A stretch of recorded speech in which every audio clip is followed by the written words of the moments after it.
Welcome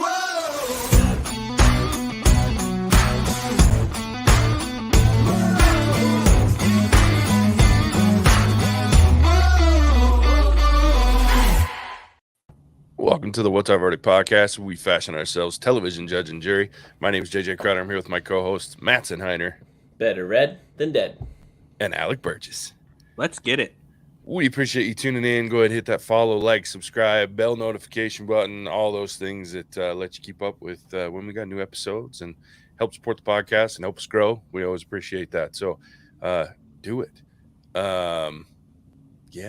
With that, let's talk about Andor. Season 1, episode 10. I learned something about this show with this episode, gents. This show was meant to be binged, not week by week. I would agree wholeheartedly. Yeah, and we talked about last week, the last couple episodes, I've been like, eh. Yeah, they gave you what they wanted, JJ. They gave you everything you want in this episode. I know. You shall receive. I know, and we were asking 3 weeks ago, and it took them that long to get it to us. And I'm good with it, but what I'm saying is the in between episodes of the action don't mean anything to me until the action gets here. And in the age of bingeable television, this was not built. The way it was written and the way it's been filmed is not meant for episodic television. Alec has mentioned in the past where episodic TV used to be cliffhangers every episode. You know what I mean? It was these standalone episodes that didn't need to have a cliffhanger. They were just whatever. These ones, they're neither. There's no cliffhanger. It's just this elongated piece of the story that goes over 2 episodes that sets up the next cliffhanger episode that's really action-packed and cool. And if I'm binging this, I haven't stopped watching. You know what I mean? I'd watch all 12 episodes without in one stopping. Sitting. Yeah. I would stay up all night long. I'd call in sick from work. I would not stop watching. But when it comes to watching it episodically, it's been difficult for me. I get whiplash. Every time we have an episode like this, I'm like, yeah, I love this. And then I'm like, and we're back to slow. So I'm not criticizing it. I'm not saying it's a bad thing. I'm just saying I sat there and I had that epiphany while I was watching this episode, and I was like, this was a great episode. There was so much going on, and I got so much information out of this. This show should have been released all at once. That was the thought I had. Again, not a criticism, just a thought and an epiphany. I feel like everything you said is what's wrong with our society today. We're never happy enough. It's never good enough, but I dare say, I don't think any of what you said is necessarily wrong, because I will say, having seen this episode, which was awesome, I already know the next, because what was this 9 or 10? 10. And we have 2 more? We have 2 more. Well, maybe not. Maybe it'll keep going, but I'm worried at least episode 11 is certainly going to be a lull, and then hopefully they end 12 with a bang, but I don't know. They've definitely left me a little skeptical.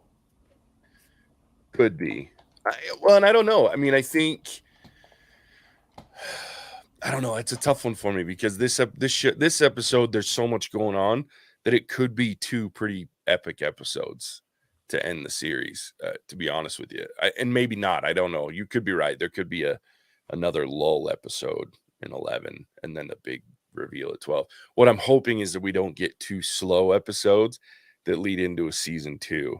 Because it is confirmed it's getting season 2, and it's only going to be 2 seasons, and season 2 will be bonkers from beginning to end because it's going to be leading from more or less where we end season 1 into him getting to the point where Jyn Erso finds him. The other thing that this episode I really noticed is, and we've talked about it not being even though it's called Andor, it's not his show, but that's kind of who he is. We watched that he set Andy Serkis's character on this path of being the leader. He did the same thing with Jyn Erso. He did the same thing with the original heist in this series. He doesn't take leadership. He inspires leaders, and then he gets the job done. he figures things out and then he steps aside and lets other people do it. I mean, if you think about it, he could have even, with the voice, the vocal changer that they had on the announce, it wouldn't have mattered if it was him. You know what I mean? But he still understood that he wasn't going to have the words that he needed to be able to inspire the prison as a whole, you know, that Circus's character was. So it was really interesting to me that that's the choices that he's making. Yeah, which was really kind of a cool tie-in, I guess, is probably the best way to put it. That he leads from the shadows, a lot like Luthen, Stellan Skarsgård's character, who does pretty much the exact same thing. Yeah. Just on a higher level or higher scale. Yeah, and can we just talk about like the two speeches in this freaking show? Like, I didn't think it could get any more badass than Circus's character standing over that thing, giving this rousing speech of really well-written dialogue, and everything that's been going on. And then, you know, and it was just really like this rah-rah moment, right? Like, you have this character that you've watched change sides because like his whole mentality and the things that he's been living for have just been pulled out from under him. So now he's like throwing all of this to rousing this prison to fight and leave. And you don't find out until the end, but knowing that he's most likely not going to make it out of this deal because the dude can't swim. And you know, flying in, that you're surrounded by water, so you don't have a choice. Like, he knew that. So it was really interesting. But then it's followed up almost immediately by Luthen's speech, which was in the same right, just as inspiring, but so much darker. Like, man, cold-blooded. Yeah, what a great freaking. Did they have to just go down that far? Just poor guy, the shoddiest elevator could have not worked at any moment. He didn't. He couldn't even open the elevator himself. Had the why am I forgetting the actual the character's name? Luthen. Yeah, Luthen. Sorry, that scene, it was just cool. I was like, man, they had to find some abandoned spot for this very one-sided conversation. Yeah. Dude, it sucks to be that mole, though. His 2-week notice just got rejected by his employer. Yeah. He's like, I'm quitting. No. Yeah, and in the most brutal way possible. Like, you're trapped. Like, yeah. And you know it. Stop acting like you don't understand. Well, yeah, that guy's screwed because yeah, you're in it till you're dead or they're successful. With dead being most likely. Yeah. Yeah. Yeah. Yeah, because how long before he's in Mira's sights? You know what I mean? Like, ooh. And it was interesting because I didn't see it coming until he brought up, like, it was such a great, because the guy's been in almost every scene of major consequence, right? This guy's just back there. And then all of a sudden, he makes this weird suggestion of almost going against Mira or making things more difficult on Mira. Then you're like, wait, that was weird. And I was like, oh shit, he's a mole. And then they confirm it later on, and I was like, oh man, that's genius. And the fact that and then listening to Luthen admit that they've given up allies to him in order to solidify him and make him rise within the ranks. Like, Luthen is cold, dude. That dude is cold. Man, I love him. Like, I guess that's what it takes. Yeah. I mean, when you think about it, that is the kind of thing, like, it's such a weird.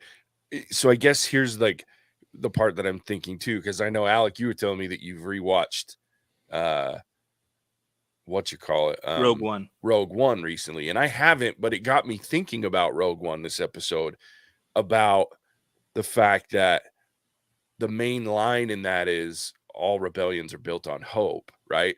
And it's so crazy to now go back and look at the absolute utter brutality that is actually what triggers the rebellion, and how it's so counterproductive to what or it seems so. It's not, obviously, but it seems so counterproductive to what the rebellion is built on and what drives it forward in the moments of Star Wars that we know, versus what really triggered it and what got it going is this cold-blooded provocation that's meant to be, it doesn't matter who gets hurt by it as long as it starts.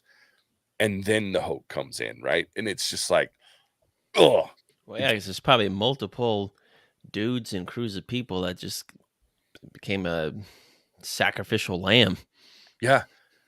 Well, and he's letting a Krieger. leader, the whole leader of a cell of the rebellion, not just like a guy. Like, this is a whole and one that, if crazy enough, if Saw Gerrera had actually followed the recommendation, would have been involved in whatever plan was bringing Krieger to Coruscant. Like, now we lose two, right, of the rebellion's major leaders. Like, holy shit, like, this guy's not joking around. He's not afraid to sacrifice anybody to get this going. And we can really see where Saw Gerrera's paranoia comes from. For sure. Like how quickly Luthen's just ready to cut a string. Oh, yeah. If you no longer serve his plan. Yeah. Whatever that might be. And he doesn't share it with anybody. You know, he's letting Krieger essentially go to his death because the Empire kind of expects him to go there. That's the only reason. Yeah. He doesn't want anybody asking questions. Yeah. Yeah, he just wants it to be, yep, you guys figured it out. Congratulations, you're smart. It's brutal, dude. But I love it. I mean, it's that level of commitment that it takes in order to get to that level, right? Like, you can't just halfway commit and have something, at least in his opinion or in his experience, right? So it's just, yeah.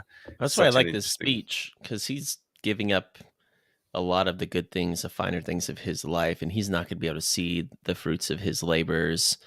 And I mean, he may die, and he's not going to know if it really worked either. Probably, my guess is Luthen is probably dead before Rogue One starts. Would be my guess. I don't know. Like, I feel like when you're pulling that many strings, at some point it's not going to go exactly the way. And he did enough of the spark. And he kind of said he probably foresees an ugly death, an untimely death at least. Yeah. When he could just be doing his rare artifact thing, eating good food, putting on that smile, and live the life that he could have lived, but he's given it up. And then quite the sacrifice. I definitely think one of the better speeches I've heard through a TV show in a while. Like, I definitely felt it. That was pretty powerful. Yeah. And thank goodness they got Stellan Skarsgård, or, I mean, you know, on that level of actor, because just for that moment, you need to be able to completely believe what he's saying. And man, he pull it off. Like, the whole thing, though, that whole scene couldn't have been easy to, like, because you have to be this cold-blooded, and then you get questioned, like, what are you sacrificing? You know what I mean? It's just like that age-old question of asking someone to sacrifice what it is that they're sacrificing. And it's almost always worse in that case, right? Like, you think in the moment, because you're having to make a sacrifice, that you're the one that's got the worst burden of all. But usually it's the people asking you to sacrifice that actually have it worse. But we don't see that in the moment because we only see it from our perspective. So I just thought it was such a brilliant thing for him to just find. And he does it so, like, you can tell in a moment, like, it was one of those, and this is why I love actors of the caliber of Skarsgård, because it was kind of like Westworld in that moment in the first season, where Ford's sitting at the table with the freaking head of the whatever, and he has this moment where she questions him, and he gets super salty, and he's really, like, he's on the verge of, like, losing his shit, and then he calms down again and he goes back into talking. And this Stellan Skarsgård did it brilliantly. Like, he stutters one word and repeats it, like, because you can see him saying, how dare this little weasel ask me what I'm sacrificing, and has to, like, rein in the fact that he wants to just lash out at this dude, and then just lays bare, like, yeah, you're running a risk of getting caught and sacrificing this kid, you know, your life with your kid, but I have nothing accept this. Like, that's how much I've sacrificed. So I just thought that was, it was brilliant. Great writing too. Like, it's well done. Well done. Mattson, are you ready to be amazed? I found a Star Wars Easter egg that J.J. Crowder missed. Yep, Ooh, he did. Tell me, because He I did. didn't catch it. So, and this only happened because I watched Rogue One, no joke, 2 days ago. Yeah. But one of the characters in Rogue One who goes down to fight on Scarif is named Sergeant Melshi. And he meets Andor in prison during this show. So at the end of the episode, the guy who's following Andor as they're kind of running off into the sunset or whatever is this same dude from Rogue One that they carried through or tied in to Andor as a little Easter egg. Yeah, and he's the guy they run into in the hall, isn't it? Like before they get to the water. Mm-hmm. Yeah, because he wasn't on the same floor as I think Andor, he was. Was he? I think And he's just missed kind of like whole time? the broody type. I think he was across from Andor's cell, and the guy who kept Gotcha. talking about like giving up or getting out. Okay. But yeah, they met in prison, and we see him first in Rogue One, and then they just kind of retconned him back to this show with the prison days. And That's I cool. saw it. Yeah, I didn't catch that at all. Though, yeah, I just didn't. And Rogue One's never been one that I've watched. I probably watched Rogue One like 3 times ever. Doesn't matter. I found it. You didn't I find know. it. I No, found no, it. I JJ, give you kudos, you can dude. take all that Star Wars stuff down in your shelf down. It's shame I on know, you. right? Mail it to me. I'll put it up in Full my house. shame. That's Shame right. That's on right. you. Yep. Fair enough. that That'd is my, be like 3/4 of my shelf there. Change That's your my one on JJ. I got it. Change I'm your done. I'm quitting the ringtone. podcast. Change right. your text tone. That's right. You took me down. I love that it's become like a badge of honor to like catch shit before me. Yes. I love It's going on my resume. Hey, I This think would have been you the episode they should have thrown Mark Hamill in for a second, just because the sheer I amount of know. people running around the prison. Like, it would have just I been know. perfect. It would have been. It would have been. And I still probably would have seen him. Yeah. Like, if they had to be one of the people that fell off into the water, like, how great Yeah. would that would have been?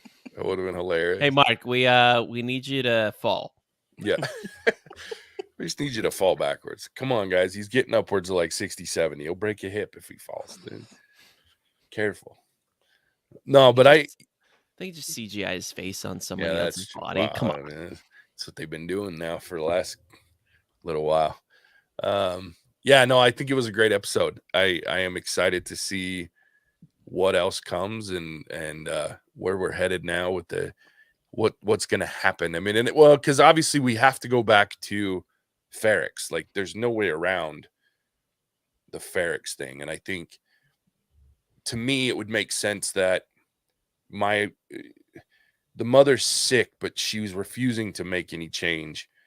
And in my head, I'm like, she's got to go out being a rebel, right? Because then that's going to probably be what pushes Andor over the edge. Because still right now, he's Andor that's in it for himself. And I think to me, that's part of the reason that he can't, like in this situation at the very least, he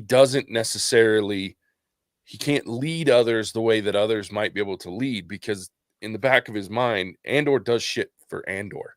You know what I mean?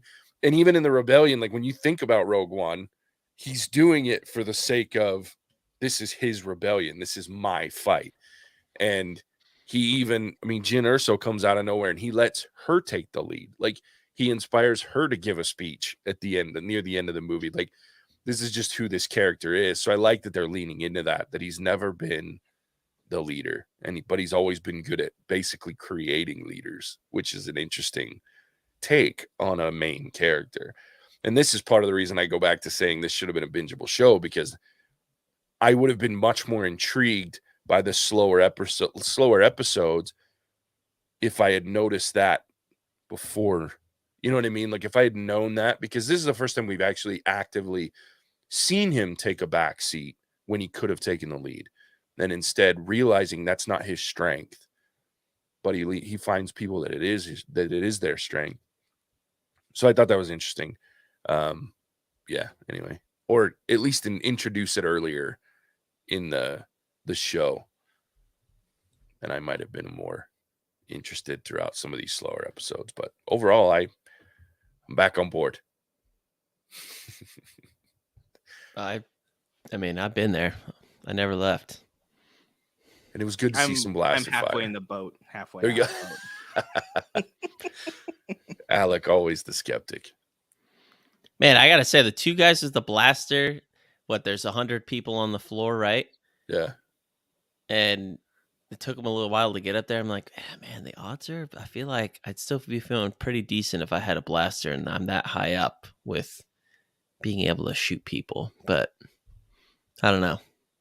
I guess, Mike, what do you really think that much? I get the idea behind they short circuited it because the water caused electricity to conduct more or something, but I wasn't really sure on the physics on that one. But the idea was cool. Yeah, Star I Wars didn't. physics. Yeah, as I say, I didn't understand it. I don't know if tungsten, because I'm pretty sure that's what they said the floor was made of, was tungsten, and I'm not sure if the water interacts differently with tungsten as opposed to like a normal metal, because it wasn't electricity. I don't think that they were pulsing through it. That's what I thought they were doing. I don't know. That's what I just assumed. Yeah, I'd have to go back because I thought their shoes would have been like rubber based or whatever. So then it obviously didn't conduct it. Because if it is electricity, then that theoretically could work because the water would like supercharge the charge, and then whatever got kicked back to the breaker or whatever could have overran it. Yeah, that's what I thought. I was like, yeah, like maybe that is. Yeah, I was like, otherwise, I don't know. I don't think that would have worked. Yeah, could be. That's probably what it was then. I didn't even think about. Yeah, I don't know enough about it. I just know water really makes electricity not so fun. Yeah. And I guess most of them were on the table, just not the one guy. Somebody's got to go. Zappity doodad, which would be terrible, by the way. But I don't know. It was such an interesting concept because it was like watching people die, and you're like, yeah, but at least they're not living in prison. You know what I mean? Like it was such a weird. One way out, JJ. I know. I'm telling you, that speech, man, it'll get you. It was and Andy Serkis, what a genius move there. You knew he was going to play a bigger part, but man, I liked it. And somehow in my brain, I'm hoping he survives. But at the same time, like I kind of hope he doesn't too. You know what I mean? Because it's the other thing that I think Andor's taking with him is all the people that you lose up until, he's like, all these people have given their life to make sure that I can ensure that the rebellion goes on or that we fight against the Empire because they're doing all these shitty things. So I think it's interesting to think about them not making it either, because he's just adding a tally of people that he makes friends with and that he watches die. So it's a dark show when it comes down to it, which I also like, especially in the Star Wars universe where there's very little of that. So do we think this potentially ends with his his whatever you call it, we'll just say his mom, not his real mom, but his mom, for all intents and purposes, is going to die, and that, like we said, that's going to set him off? Yeah, I think so.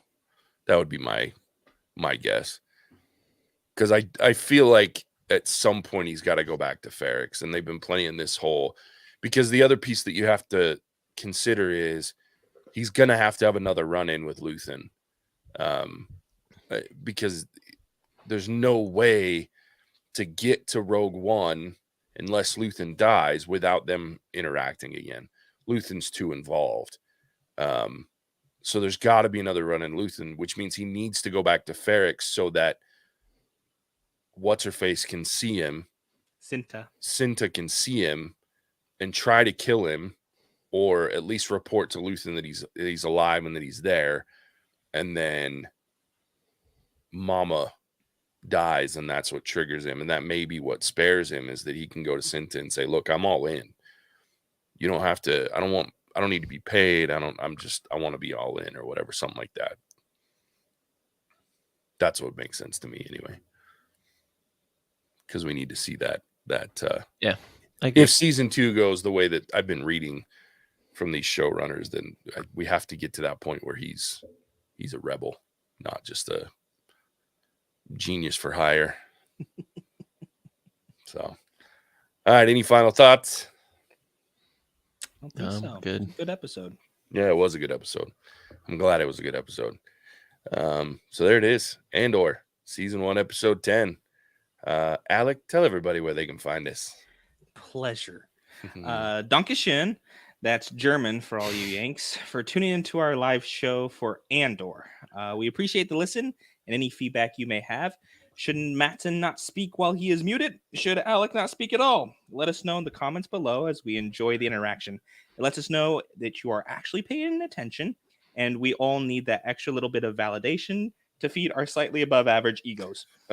You can catch the boys, that is Boys with a Q, this upcoming Monday for the live review of Peripheral, and next Thursday for a live review of Andor. Do not miss our release of Black Panther Wakanda Forever on Monday, November 21st, wherever fine podcasts can be found. If the airport gods are with me, I should be able to film that, but if not, you will all be blessed with a rare look back in time to the OG What's Our Verdict review squad.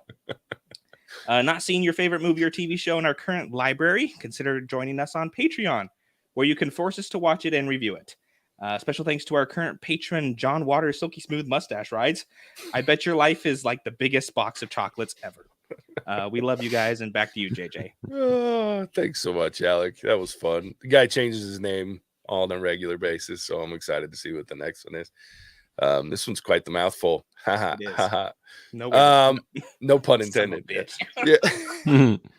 And with that, as always, we appreciate you tuning in. We'll catch you on the next one. Bye. Oh, wait. Yay! ECBW. Hey. Charles was with us. Thanks, Charles. Caught us at the end, my friend. But let me F you, repeat Charles. that. We appreciate everyone tuning in. We'll catch you on the next one. Bye. Cinemagical. That was funny. Whoa!